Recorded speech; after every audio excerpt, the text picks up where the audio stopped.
Good morning! Welcome po sa ating maliit na farm. Ito po yung aking balak taniman ng papaya. So maglilinis muna kami dito. Ito yung medyo mabagal na proseso sa pagpa-farming. Yung pag-clear ng lupa. Yan yung nakikita na nakatambak dyan. Ipot ng manok yan. Hiningi namin sa may farm ng poultry.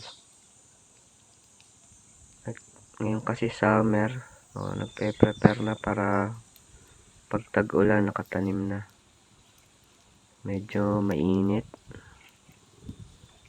Yan nakikita nyo dyan si Kuya Dado. So linis-linis lang kami. Ito day 4 na. Medyo luwang-luwang na yung nalinis namin dito.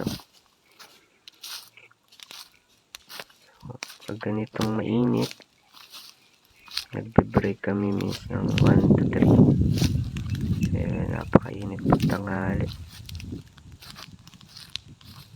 So yung balak kong itanim dyan ay papaya.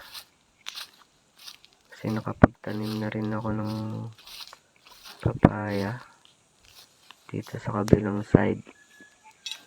Medyo okay naman, kumita ng konti. At update na kayo sa mga susunod na araw kung ano yung mga mangyayari. Salamat!